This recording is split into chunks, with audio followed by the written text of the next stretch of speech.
Om Shanno Mitrasya Varunaha Shanno Bhavatvaryama Shanna Indro Brihaspatihi Shanno Vishnurukramaha Namo Brahmane Namaste Vayo Tvameva Pratyaksham Brahmasi Tvameva Pratyaksham Brahma Vadishyami Rtam Vadishyami Satyam Vadishyami Tanmamavatu Tadvaktaramavatu Avadu Mam Avadu Vaktaram Om Shanti Shanti Shanti. Now we are continuing the discussion that we began yesterday. That is the practice of certain universal, spiritual, cultural, ethical values in our daily life, which can help us to transform our everyday life into a harmony of our daily duties and obligations and responsibilities and highest spiritual values. So, how to transform our everyday life into a spiritual journey? So, there are a few very important values mentioned, we discussed yesterday. Rtam, Satyam, Dharma, Tapa, Dhamma, Shama, etc. So, first, our life should be built upon the foundation of Dharma. Now, what is Dharma? As we mentioned yesterday, Dharma is a value that preserves, protects, sustains, and helps us to move forward in our life in the midst of everyday life situations and duties and obligations, to focus on some higher transcendental value. Now, when this happens, we become part of a universal whole. We become part of one cosmic rhythm. That English word is very close to the Sanskrit word Rtam. An invisible give and take policy, a principle of interrelatedness, interdependence, mutual coherence, which you find in our personal life and also in the whole scheme of creation, the universe. So when we live according to this internal or inherent harmony, that is Dharma. When we violate it, it brings a lot of problems because we are putting into imbalance this existing equilibrium. Well, when we eat bad food, for example, we are actually violating the internal rhythm of the body. Yes. When we cut trees, we are actually violating the internal rhythm of nature. When we construct huge dams blocking the natural flow of water, actually that the balance of the earth also gets disturbed sometimes. It leads to earthquake, a huge body of water collected in a small space. So there is an inherent harmony and unity and interrelatedness that sustains the earth, the life as a whole. So when we live according to that, we are following the path of Rtam. And that way of life is a life built upon Dharma.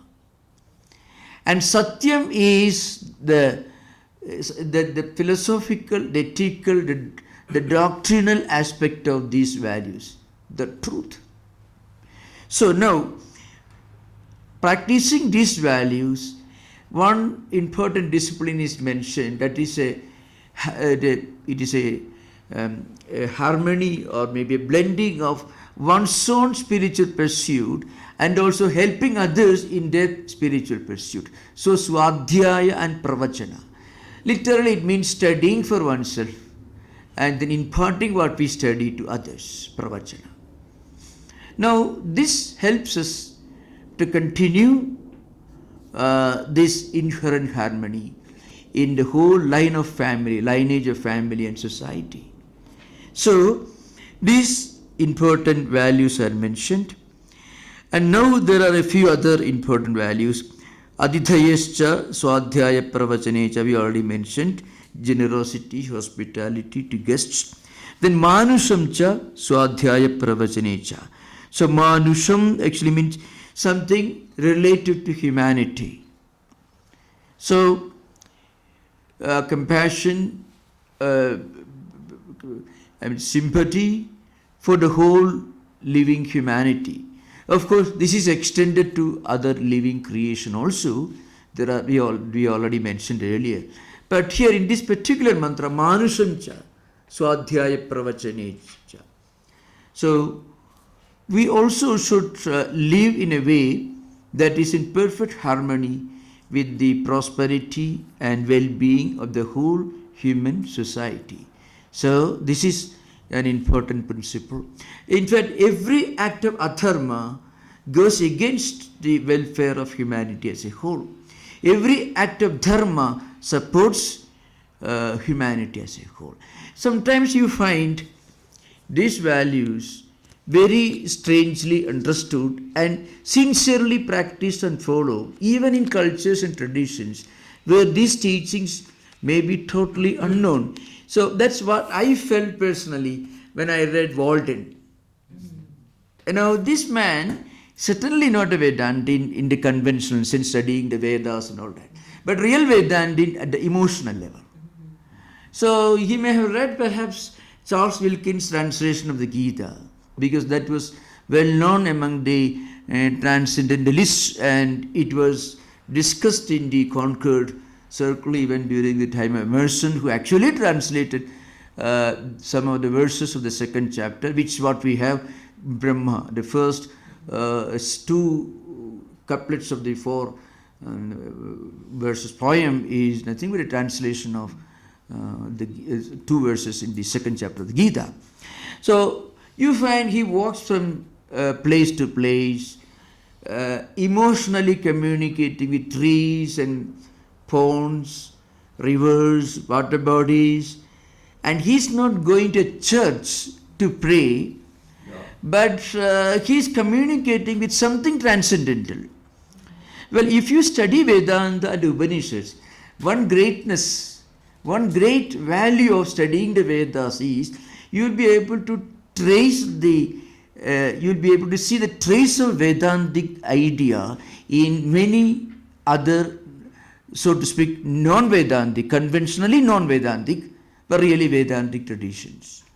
Vedanta helps us to wear a pair of glasses, and we wear that glass, then wear those glasses and look at anything, you can go straight to the spiritual, the universal, some of the underlying universal, spiritual, ethical, humanistic ideas that you find hidden in many unconventional traditions. That's what you find. So, for example, Rtam cha svadhyaya pravacanecha, Satyam cha svadhyaya pravacanecha, Dharma cha svadhyaya. Now, if you read Rtam cha svadhyaya pravacanecha, life should be led conducive to the principle of the cosmic harmony behind creation, which functions through these principles of mutual dependence, mutual interrelatedness,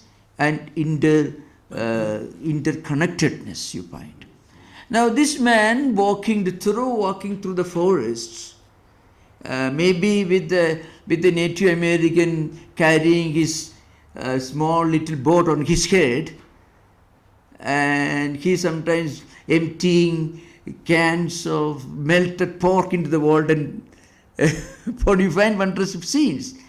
But he's moving from place to place, enjoying the sublime beauty and grandeur of trees and mountains and valleys, feeling at home in the company of the glory and the beauty of nature, which takes a person away from the small little world of senses, our own little world of our own interests, our own little world of our own physical demands and needs, and it will take us away from these little small empirical little selves.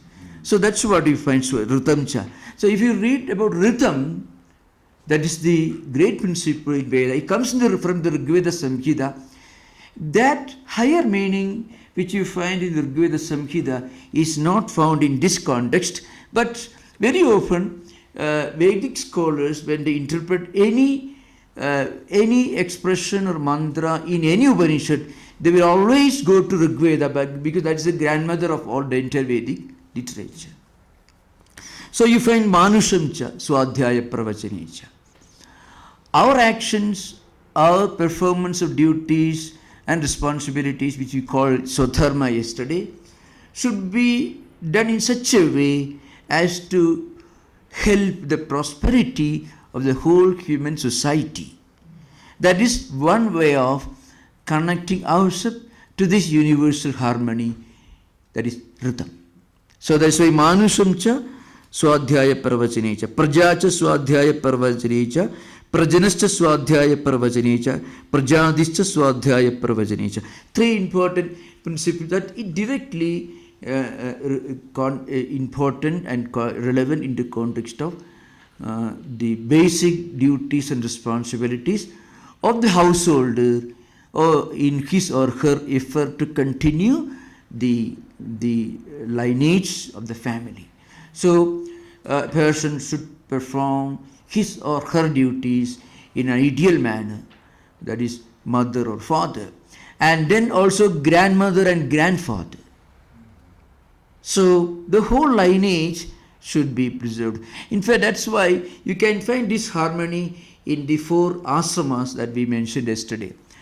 And what I mentioned yesterday with special importance was the 3rd ashrama, because the second, that is Grihastha ashrama, the stage of being an householder, is common, and the highest renunciation also is found among at least a small group of people in all traditions. You find this ideal of renunciation, not necessarily the formal sannyas or mendicancy, but some ideal of renunciation. And of course, Brahmacharya ashrama, the stage of studying, being students, is also common. But Vanaprastha ashrama, that is the art of gracefully retiring from the everyday responsibility of householder's life. I mean, how to enjoy a state where you don't feel a compulsion to work. See, work becomes a pleasure when there is no compulsion, no obligation behind it. The same work becomes a big, serious drudgery when there is an obligation behind it. So, that's why in one of the early statements of Manu, who was a lawgiver of Vedic civilization, a very interesting statement, I should translate in English, but the verse is, Grihasthastu yada pasyet valipalidam atmanaha apatyasya apatyam tada aranyam samasriyet. Literally what it means is this, then I shall explain. Literal meaning is, an householder, when he or she finds her or his hair growing grey and faces getting wrinkled, should retire to a lonely place. In those days, a hermitage in the forest. In modern times, it need not be a forest, and spend the rest of the lifetime in solitude and in continuing the spiritual cultural tradition of the family. This is the literal meaning. So that is a definition of what we used to call Vanaprastha ashrama, the 3rd stage in the natural evolution of human society. That is, we should be able to live without work. So work, as we understand in modern times, is a work for which we get a reward. from which we expect a reward. A work that we are expected to do, we are obliged to do, which society wants us to do.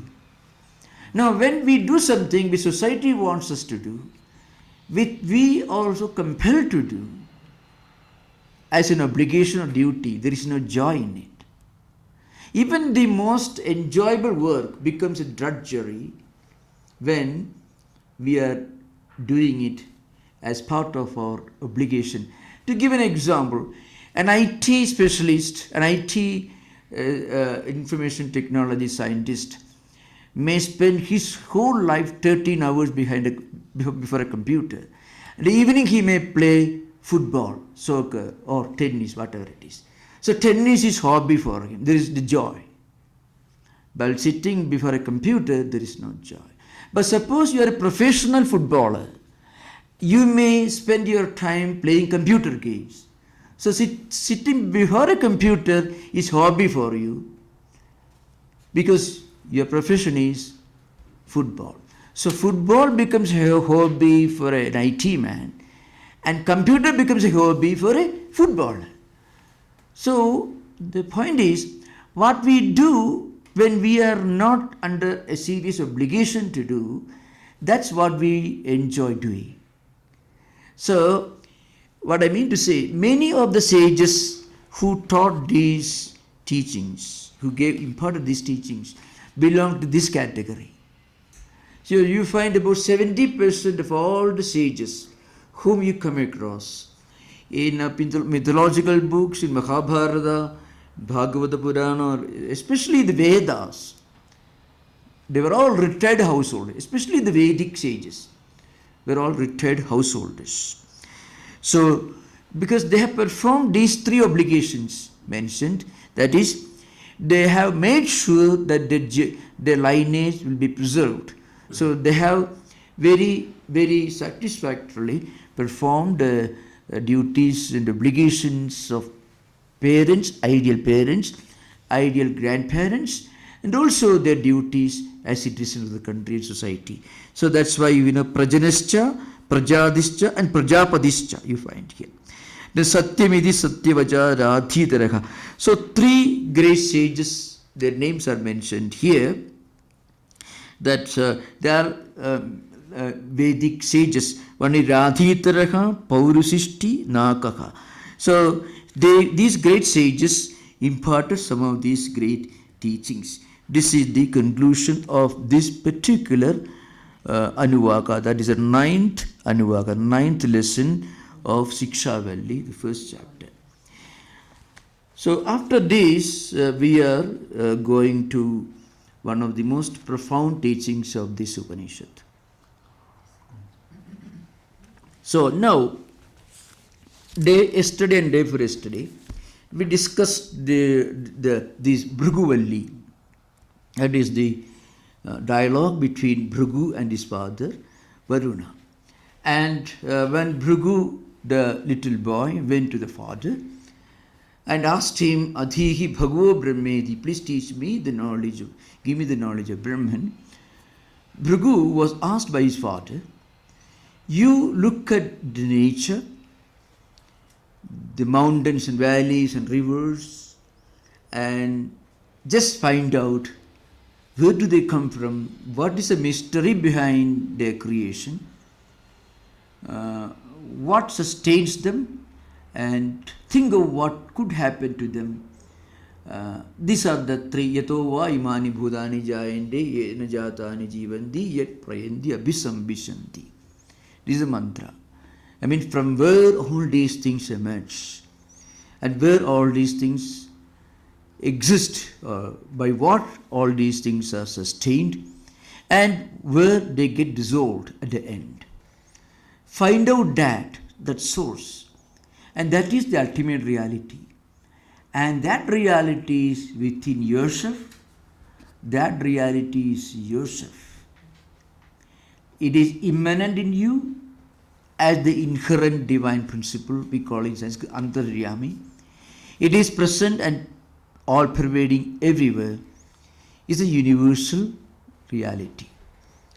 And you realize this through tapah. through this intense practice of internal mental discipline. This discipline for an householder who lives in this world, in the family setting, with all the duties and obligations, that tapa, that spiritual penance, takes the form of proper conduct of duties and responsibilities. Maybe there are duties and responsibilities of an ideal mother, ideal father, sister, brother, etc. Then you will reach the highest.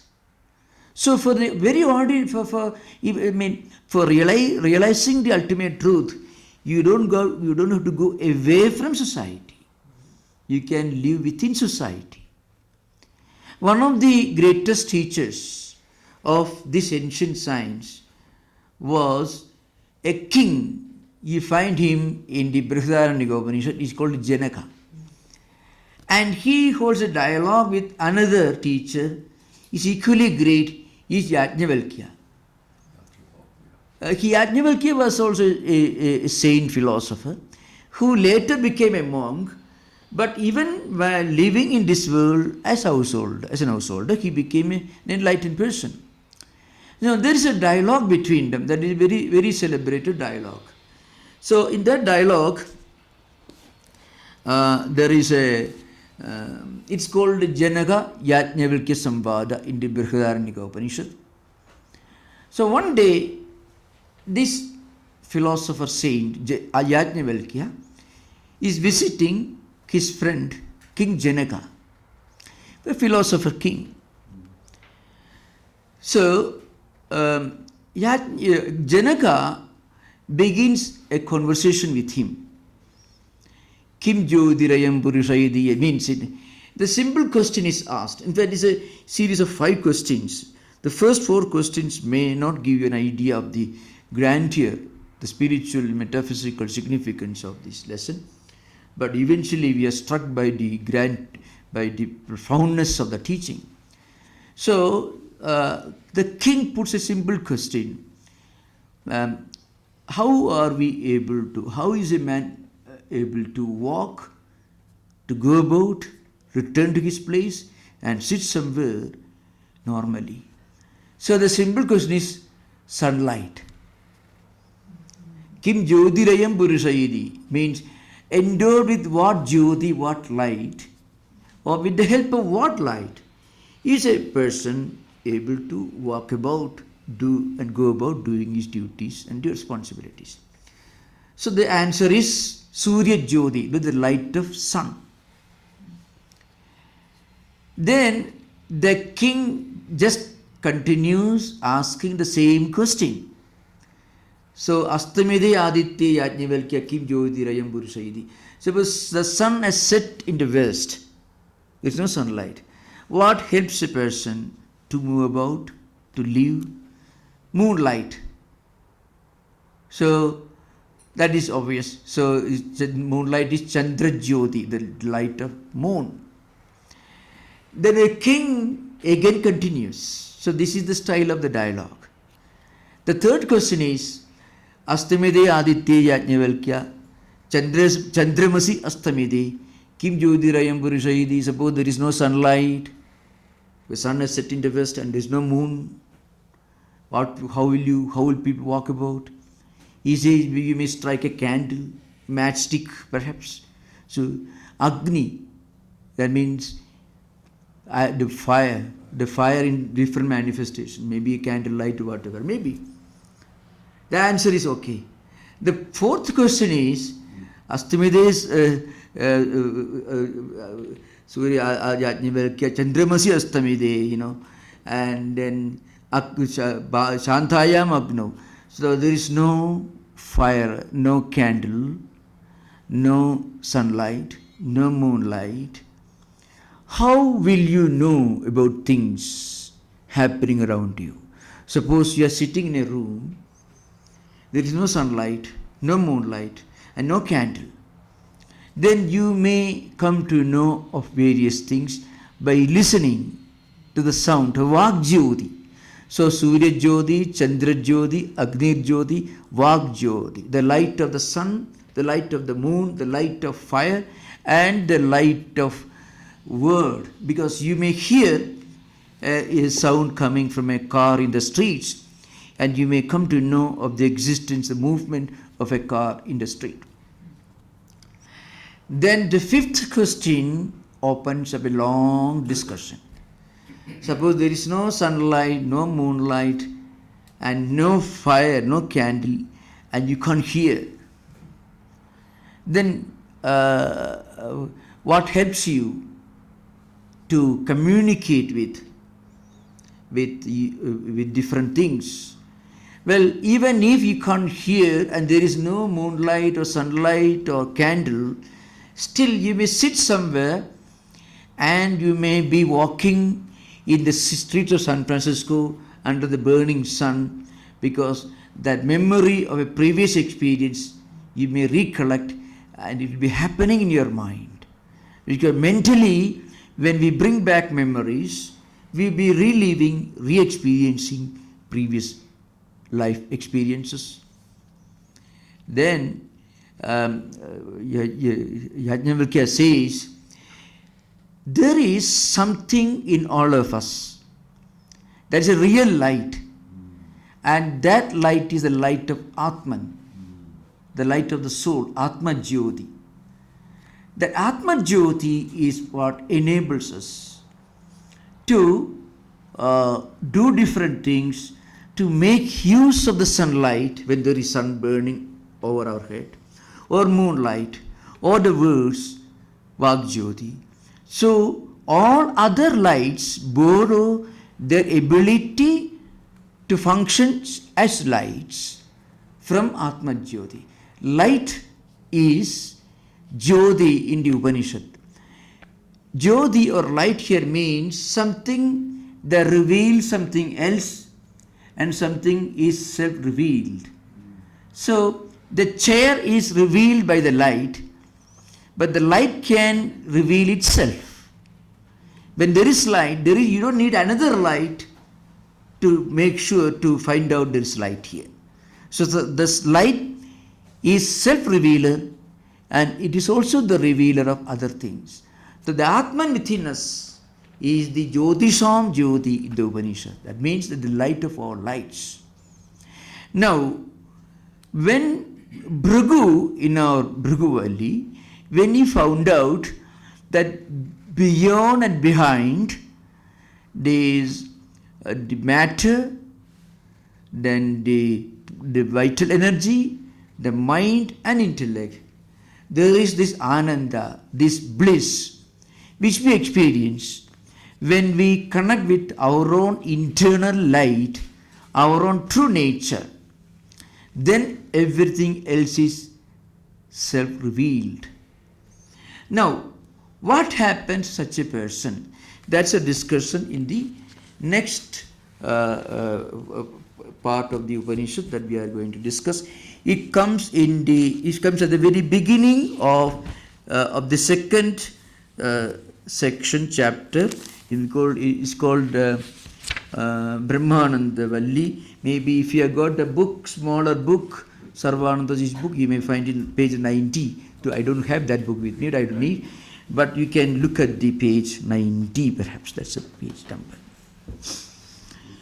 So this is in fact this particular passage begins with a great declaration, and that is the fundamental principle of Advaita. Now, it begins like this. Yeah. Om Brahmavida apnodi param tadeshabhyukta Satyam Jnanamanandam Brahma. This is the first statement we have to study. So Brahmavid Param Apnodi, this statement means a knower of Brahman realizes his non-distinction, his identity with Brahman which he knows. So what does it mean? Brahman, or our own true nature, is not something that we know as we come to know of various external objects. We don't know Brahman as we come to know of the chair in front of us. I mentioned this yesterday. It is called, in the Upanishad, it's called, Yat Sakshat Aparokshat Brahma. These words cannot be actually translated into any modern language. Yat Sakshat Aparokshat Brahma. So we have to find out, many of these terms have their own well-structured meaning, just as many terms in Kantian philosophy, Hegelian dialectics.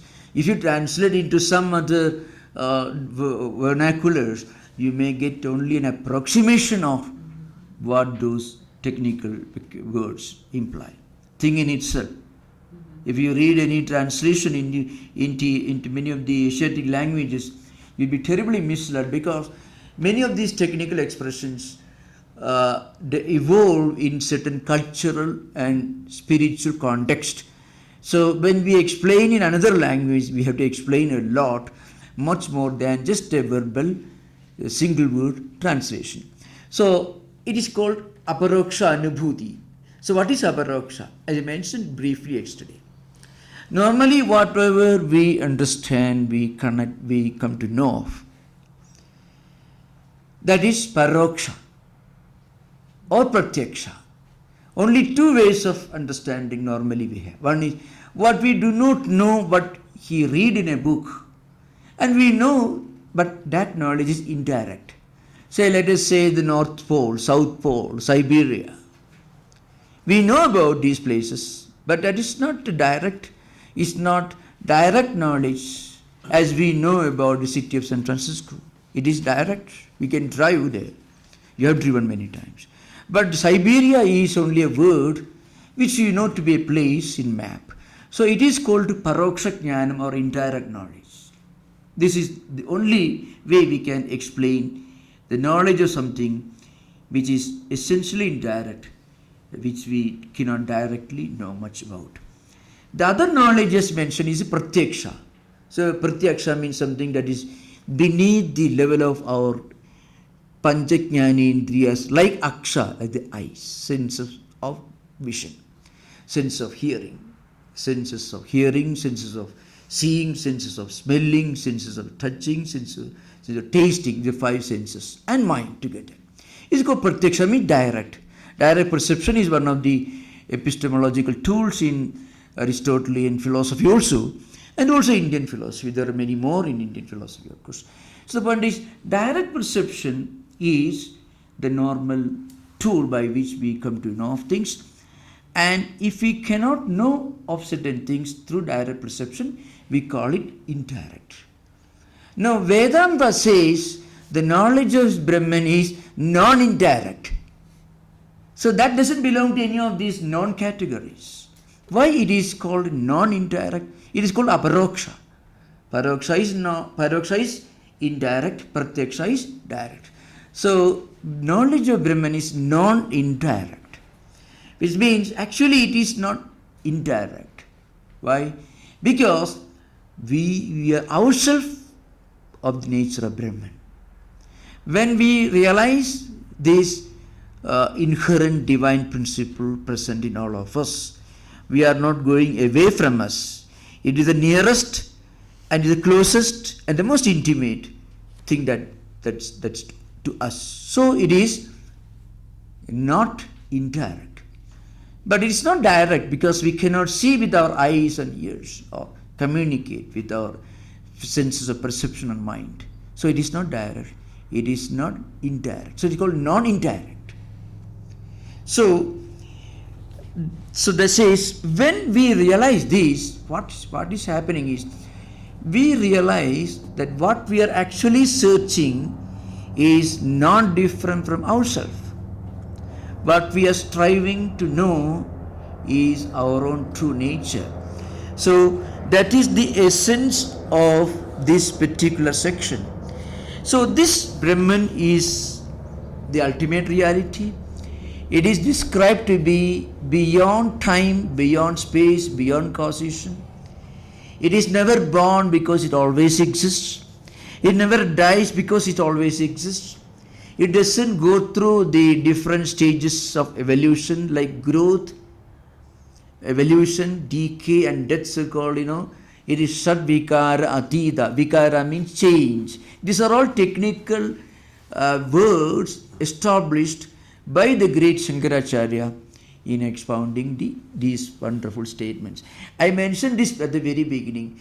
Many of these statements, before Shankara came to the scene, these statements did not have any meaning in Vedantic tradition. That's something very interesting. Now, I can give an example. I am that Brahman, which is the inner divine reality within all of us. This Aham Brahmasmi, this particular great statement of the Upanishads was horribly misunderstood and misinterpreted by the ritualist philosophers, who said that Vedas don't have any significance other than just you perform some rituals, that's all, for wealth, money, status and long life. So Aham means I am the one who is performing this yajna, any of the 14 yajnas which I mentioned yesterday. And Brahma is that deity who appears before me, who answers my prayers, that's all. So that is what it signifies. Shankara came and built up the whole edifice of philosophy.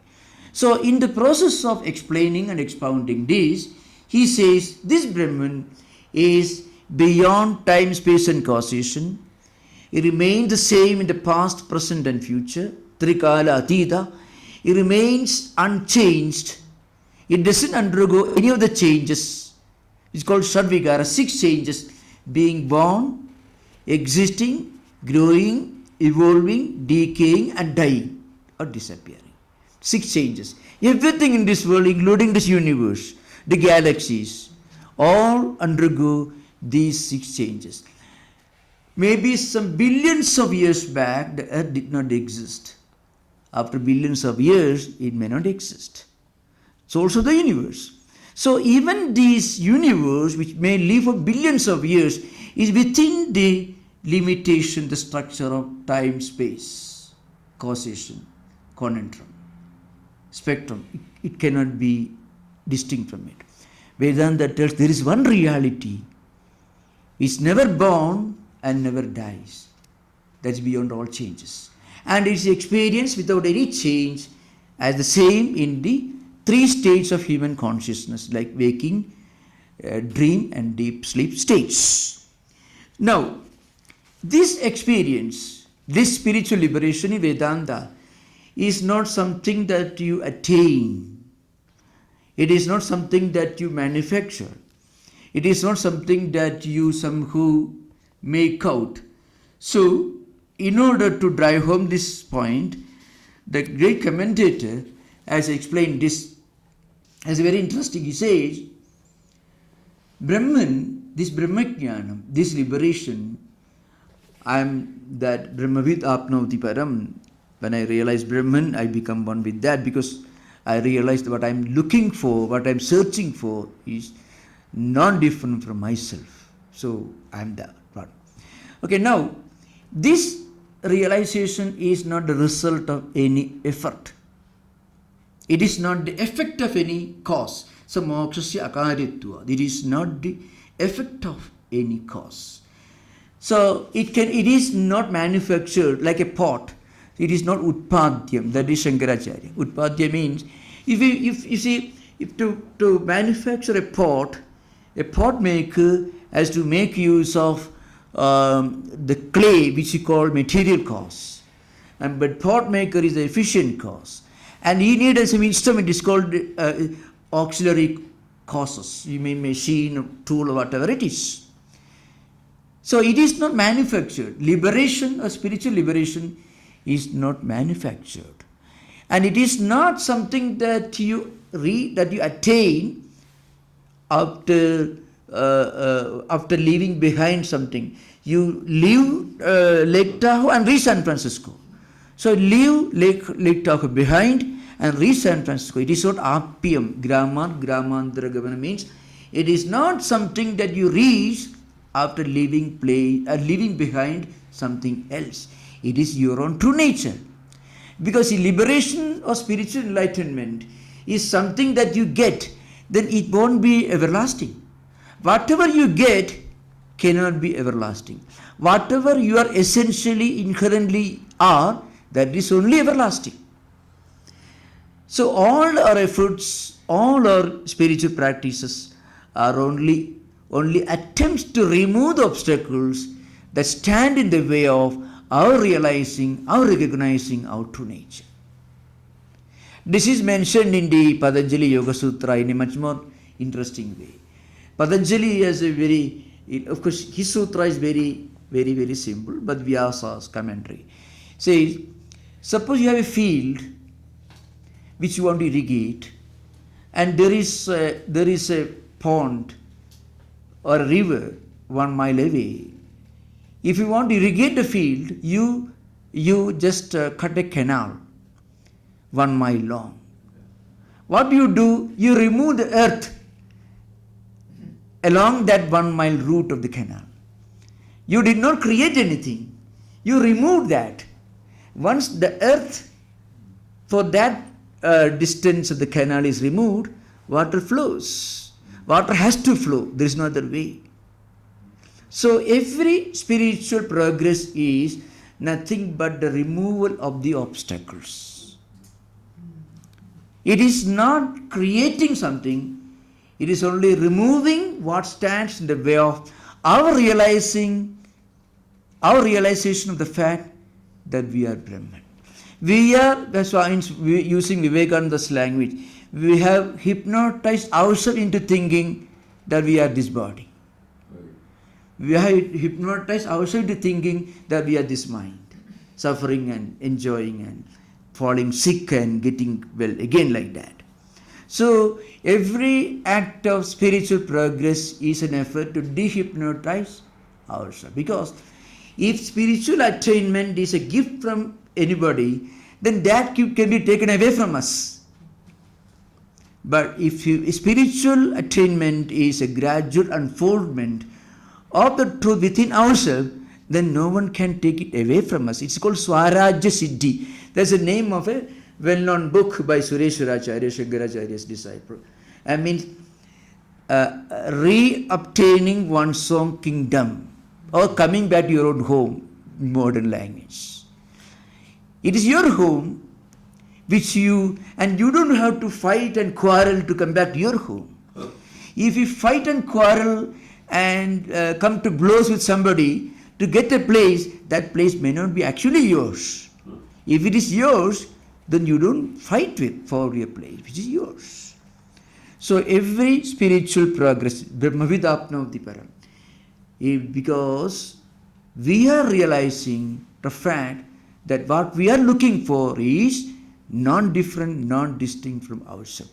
That's why spiritual liberation, spiritual progress is not leaving one place behind and reaching another place. It is not appium. It is not manufacturing like you make a pot from clay. So it is called utpadyam. And there are different ways of making things. We make oil by refining the oil seeds. So it is not samskaryam. Oil you get when you process the oil seed. Then the seed is the oil seed is taken out. That's how what they do in refineries, in the oil refineries. What they do, petroleum oil is produced. So it is not samskarim. It is not something that you can make through refining, and it is not vicarium. Well, suppose a little curd and milk. Next day you get yogurt. So it is also one way of making things. Moksha, or our own spiritual liberation, is coming back to our own home, which is ours. So that's why it is not like reaching a new place, leaving behind another place, not manufacturing something out of some raw materials, nor creating something by effecting some changes or by refining anything. So it is our true nature. Now, this reality can be explained in two different ways. That's what we are going to discuss in this particular book. Satyam, Jnanam, Anantam, Brahma. This is, again, we should remember, this absolute reality can never be really explained. So every explanation is an approximation to explain what is actually beyond explanation, what is actually, which can only be experienced. It can only be experienced. You find many of these ideas in the analysis and interpretation of what is Christian experience in some of the origin in St. Thomas Aquinas, the city of God, for example. What is Christian experience? Christian experience is not something that you get from somebody. It is something that you actually discover within yourself. Of course, the theological language is different. There are many other conditionalities. But at the experience level, there is no dogma. Dogma is only when you try to study without experience. When we experience, it goes beyond dogmas. So, this Brahman is called Satyam, Jnanam, Anantam, Brahma. So it is existence, absolute existence. It is absolute consciousness or absolute intelligence, and it is the absolute infinitude.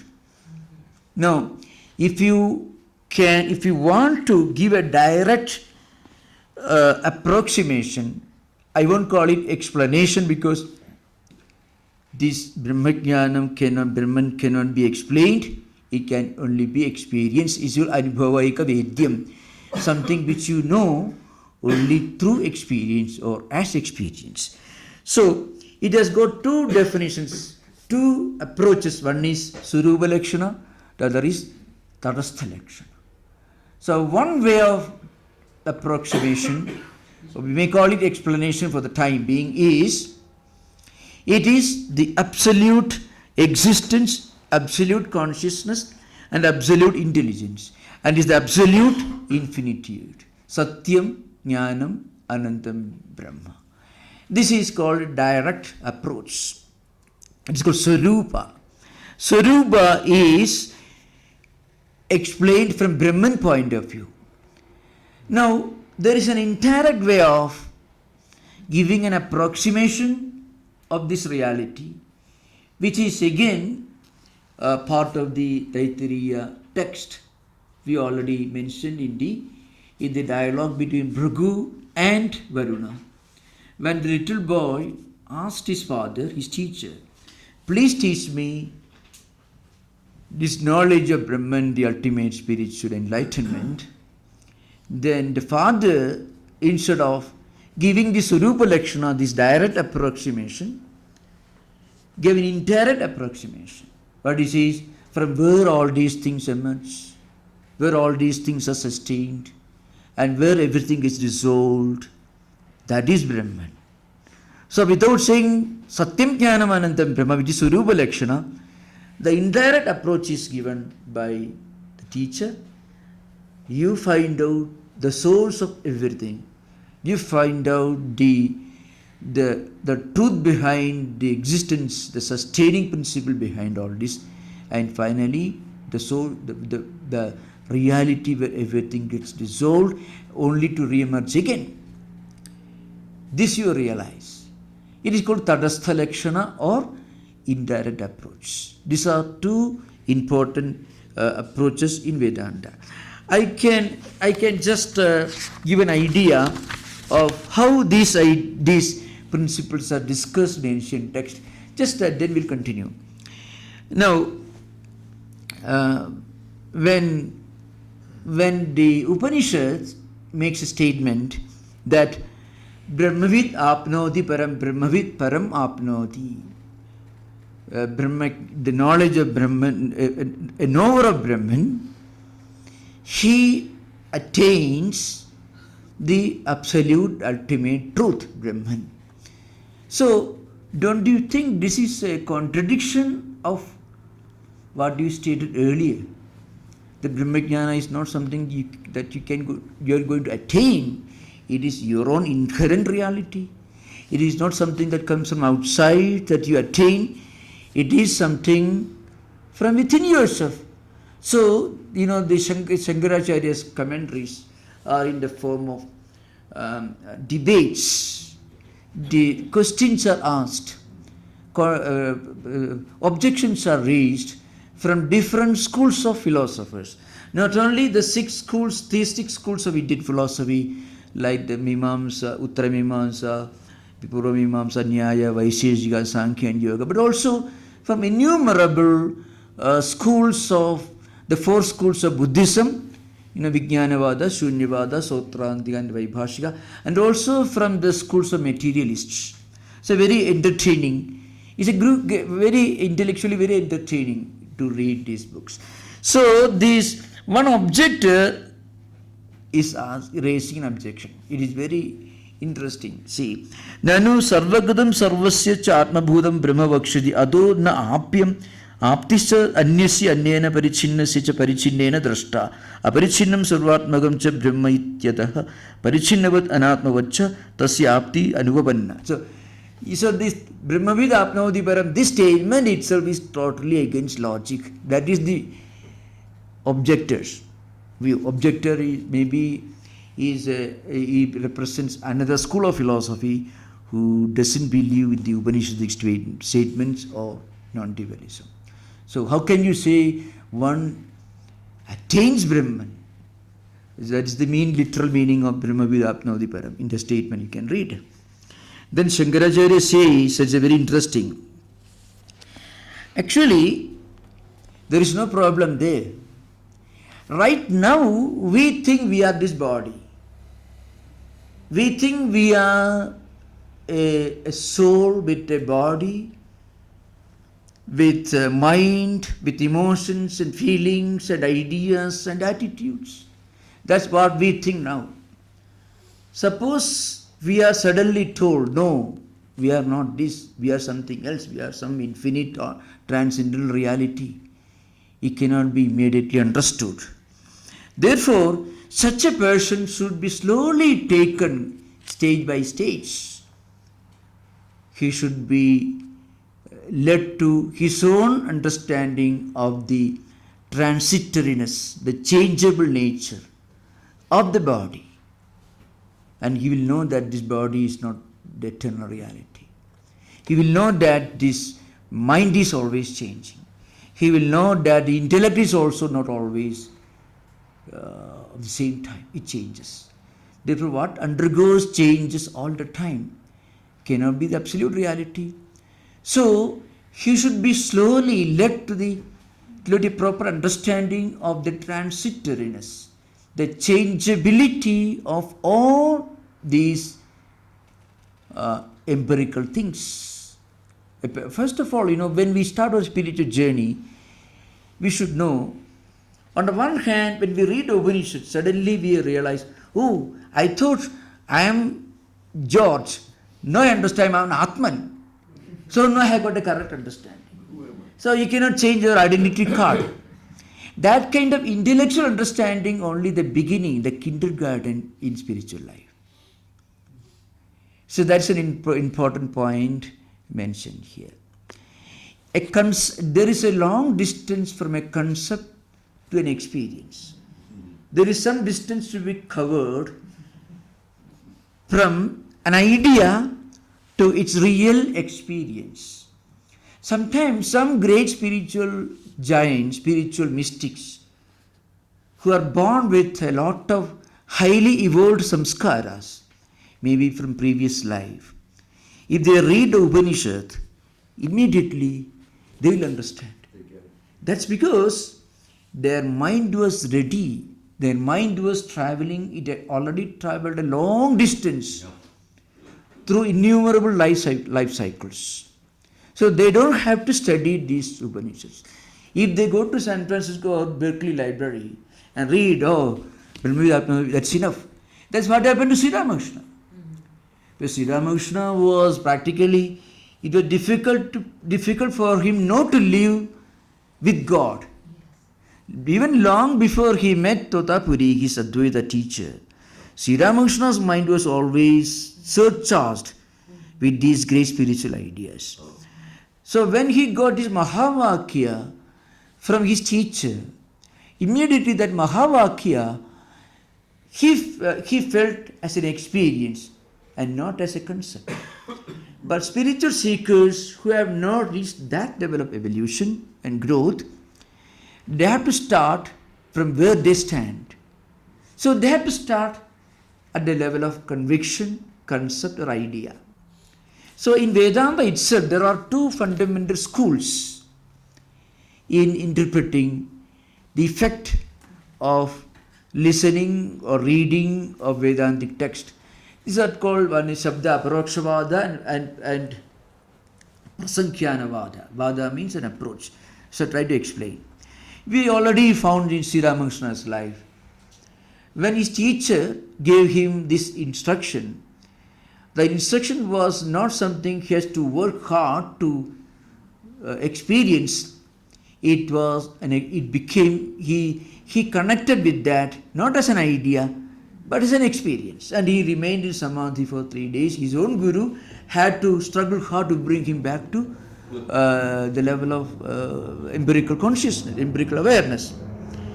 It is called, technically there is a name anyway, you are going, some of first students are going to listen to this, those who are interested, it is called Shabda Aparokshvada, which means when you listen to it, you immediately connect with that as an experience.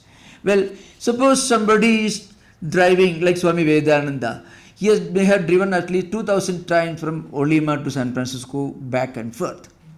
If you tell him, there is a shop on the way, there is a turning, a junction on the way, immediately he will understand it. Why? Because he was traveling maybe 3,000, 10,000 times he must have driven 35 miles for the last 45 years. For him, it is an experience. You tell him this building, immediately, oh, that's the place. Now, somebody who living in the higher level of consciousness, even if they happen to read an idea from a book, it becomes an experience. But for those who have not gone, not traveled, not driven even once across between these two cities, you have to tell them, then he has to go to the map and he has to find out. So it takes a long time. So you have to listen, you have to go on listening, you have to read, maybe YouTube classes you have to listen and read and think. And then after a long time, you get a glimpse of that experience.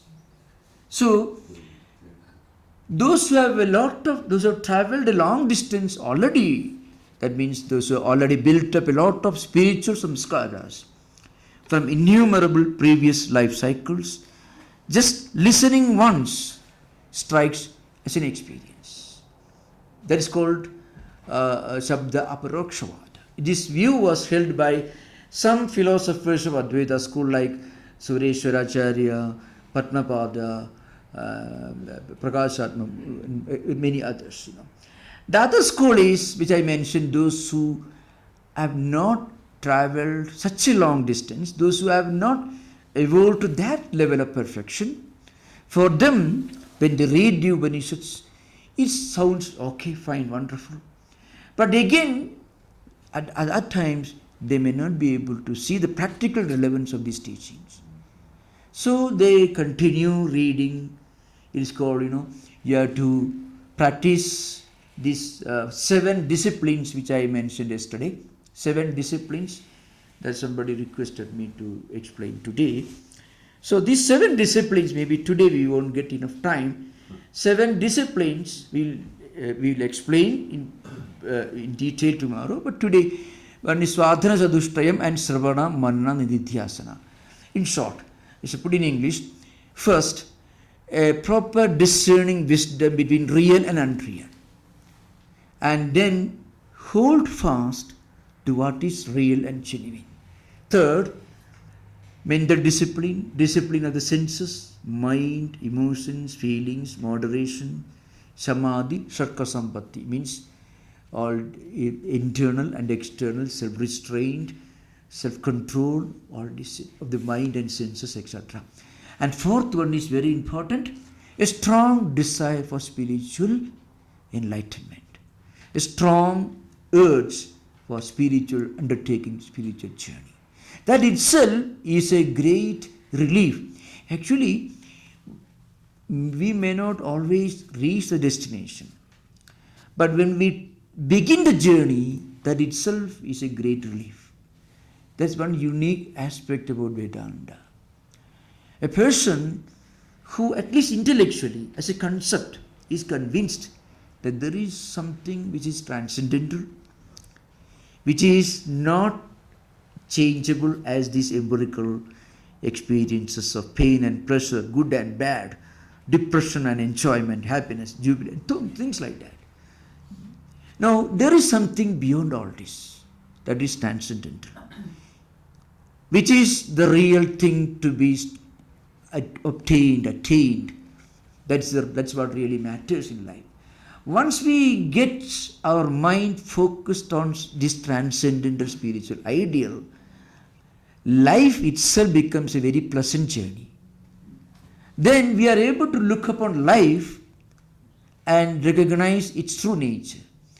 Everything at the empirical level is a mixture of pain and pleasure, good and bad, high and low. So there is nothing to be worried about. It is part of the universe. But there is something that is transcendental, something which is everlasting. Once we at least get this intellectual conviction of at least a hypothetical possibility of one transcendental spiritual ideal, and when we link our mind to that and live in this world, life in this world becomes an enjoyable spiritual pilgrimage. So that mumukshutvam, a strong desire and a strong urge for a transcendental spiritual ideal, makes our life so enjoyable in the midst of all the problems. These are four. Then three disciplines: reading, listening, feeding our mind with these spiritual ideas, which is called sravanam, then contemplating on these ideas, which help us to internalize these ideas, and finally to meditate, to focus, to intensely concentrate on these ideas. These 7 disciplines will help us to really translate a concept into an experience. It's the vehicle that will take you, a transportation agency that takes us from the level of, from the stage of idea or concept to the final stage of experience. So there's a wide gap, but this gap can be filled by the practice of these disciplines. So we will continue the discussion tomorrow. Now you can have interaction. Time. Maharaj, can you repeat 2 out of the second discipline, number 2 and 6 and 7? First one, 2. The second one is, it is in Sanskrit is called Ihamutra Halab Hoga Viraga. I mean, a sense of renunciation of the unreal, of the empirical, of the changeable things. When we focus ourselves on the fundamental, the everlasting, the real, then we will have a feeling of detachment from the unreal, from the empirical, worldly things. The third one is Samadhi, Satka, Sampatti. The Sama, Dhamma, Uparaditi, Diksha, Shraddha, Samadhana. So these are all, generally we can say, internal and external disciplines, taking the senses and mind away from external objects and focusing on the higher ideal. The fourth one is a strong desire for spiritual progress. the literal meaning is a strong desire for spiritual liberation, but at different levels we can say, to begin with, it can be in the form of a strong desire for spiritual progress. For when we realize, well, what I've been struggling for, oh, these things, they're good, we have to work in the world, we have to be efficient, we have to do our best. But then, even if when we are more successful, still there is some imperfection in all that we may acquire in this world. So that will naturally give us a feeling of detachment, and that will naturally translate into a strong desire for spiritual liberation. Yeah. Maharaj, how can tapas be Brahman? You said tapas is Brahman as well? Because tapas eventually takes us to this realization. So it is called, it is the means, the best means. Tapa has different dimensions. For example, anyone in any profession, if he does his job with great concentration, at the same time focus his mind on something transcendental, that itself becomes a tapa. It can be for anyone. So that's why our everyday life and activities also can be a tapa, a spiritual journey. Tapa, the literal meaning of tapa is manasaiva agryam, that when mind and senses focusing on one higher spiritual ideal by living in this world, performing in duties and responsibilities. And Thoreau was quite a master of that, tapa, and there's this one experience that just came to mind. He lived in Concord, and there were a lot of people around, and he was standing in the street, and he didn't move, and people went about their business, and this was early morning, and they came back, and Thoreau was still standing there in the middle, or on the street, in the late afternoon, and somebody said, "Henry David, what are you doing? What a stupid thing you're doing, just standing here." And he was in that state where everything else was shut out, but but this awareness of something transcendental. And I think that Socrates did that same thing. He would stand in one place, and people, would just walk around him, because he was so absorbed in this state and had that austerity to shut out everything that was distracting him. This unconventionality sometimes becomes a way of behavior for many of the spiritually evolved persons. Others may call him crazy, they laugh at but this happens, you become, because you consider these sticking to conventions and rigid formalities to be totally irrelevant when you connect with something which is transcendental. Right. So that's what happens. Right, but he would lose himself, Yeah. The little self, Yeah. in the real self. Right? That's why therefore yesterday I will mention this. The highest Advaita principle has a strong utilitarian dimension. Not even pragmatic, but utilitarian, because once we are convinced of the changeability of all these empirical things, including all these problems and challenges, and focus our mind on something transcendental, then you'll be able to dismiss all these heavy problems as part of the changing game of life.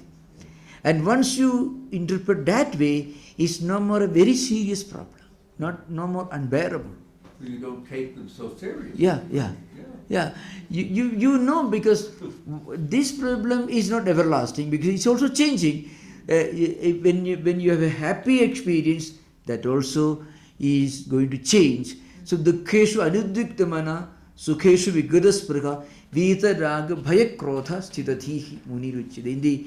In the Bhagavad Gita, a spiritual person, a spiritually enlightened person, illumined person, is defined as somebody who is not shaken by the adversities and is not overjoyed by the pleasant circumstances, because he has rid himself of this extreme attachment towards what is pleasant and aversion towards what is unpleasant. So he is able to look upon life as a whole from a standpoint of perfect equilibrium. Yeah. Swami, just thought, there was a Swami, I don't know if he was a student in one of Ramakrishna's disciples, but the story that he was meditating or someone gave him a blanket, and then he noticed it, but he was just meditating, and then someone comes and steals the blanket, and didn't matter to him whether someone gave him the blanket or took it away. Do you remember that? Yes, it was Brahmananda. He was out sleeping, and somebody gave him this beautiful blanket, and so he just put it right there by him, and then a thief came and took the blanket, and both these things happened, and he just watched one coming, the blanket coming, then the blanket going, and he said, just what you were saying, that this is the nature. It didn't affect him Of at all. human life. Didn't affect him, He wasn't overjoyed at getting it, and he wasn't heartbroken at losing it. You remember that? Yeah, Yes, it's there are many such wonderful. instances. That's a beautiful story, Barbara. That's why I told you yesterday. If you look at the philosophical ideas of the pre-Christian Greek thinkers, there is a lot of this highly introspective, transcendental outlook. Yes. When Socrates asking the rich businessman, his own disciple who came to him the day before he was to die, gave you, we can arrange for your escape. Oh, right. And how Yes, do you yes. want to be buried, and Yes, after yes. your death? He said, first you have to kill me first. Yes. So what did he mean by me there? I. Who was the I he was talking Yes. about? Yes. So the idea, there is something in all of us that is beyond the body and mind and intellect, the body-mind complex.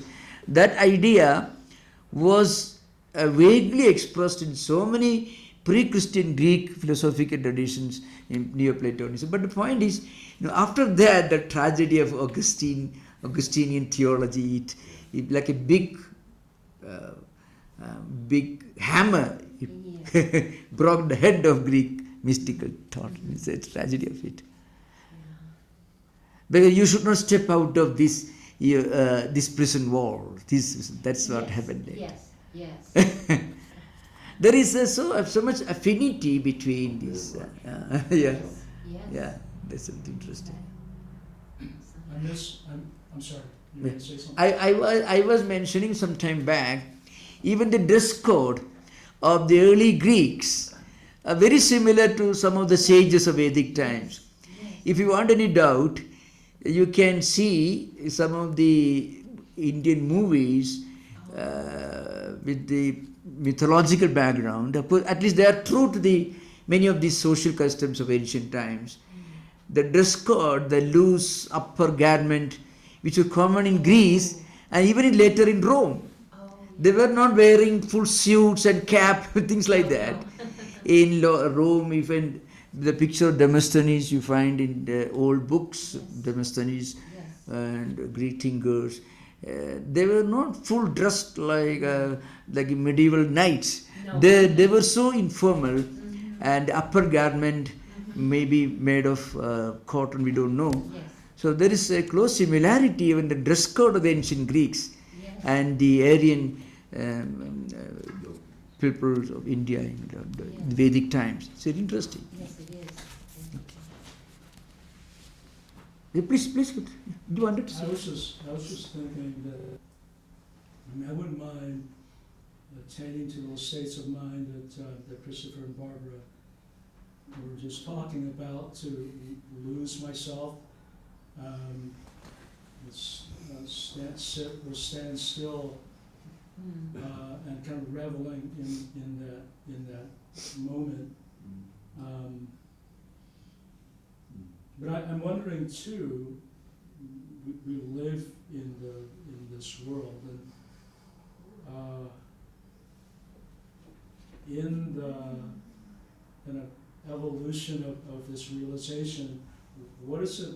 How do we? What is it that we're moved by? What is it that we're moved by to engage with in a world that is in some ways anything but the harmony that you refer to? When people, thousands if not millions of people move off their ancestral lands when dams are built, when in contrast to what you said about older people who realize the kind of end of this process of contemplation to move into the forest, into hermitage. In contrast to that, in society we live in today, there are scores of older people who endure involuntary solitude, ravaged by depression, by poverty, because they have not consciously, have not been exposed to these kinds of ideas, right? Have not been encouraged, supported, contemplate these ideas, where there's a sense of something more than these external desires to connect with people and belong to community. And that's why mentally they are not able to think of a life and world without active involvement in some work or other. Working or struggling to attain something, that's the whole of human life. And there are many people who cannot think of life without the need to struggle for something and compete with others for attaining that. So the idea of graceful retirement from active involvement doesn't mean remaining inactive. In fact, you're talking about depression and those problems. Old people. That is a reality for a lot. Yeah, that is true. That is true. Maybe we are discussing some of these wonderful paradigms of life from ancient civilizations, ancient scriptures, which have some relevance. For example, people can, when they retire from their professions, they can do some kind of voluntary service, some work without a profit motive. Many do that. There are many people who are involved in that, but we are talking about an ancient civilization where the retired people engage mostly imparting ancient values to the new generation. So that's it. It can have different forms of implementation or relevance in our times. Yeah, in fact, some of you who have retired from your profession and spend your time listening and discussing, you are doing that precisely. We are not doing something, we are not talking about something that we are not doing now. People who take interest in Vedanta, in the activities of any, not only Vedanta society or any activity for the matter, and actively, at least listening, gathering, listening, you are promoting an ancient civilization actually. Whether either by doing service or at least by congregating and discussing these ideas. After all, a small, tiny group congregated in Concord, and you have got all these great things today. Yes. Think of that. So actually, when people with a different perspective in life, when they congregate together in places and discuss these higher spiritual values, that's one way of promoting this. These ideas are preserved by this. You can't expect people who are working, young employees in companies to give up their work and come and discuss Vedanta. It's not possible.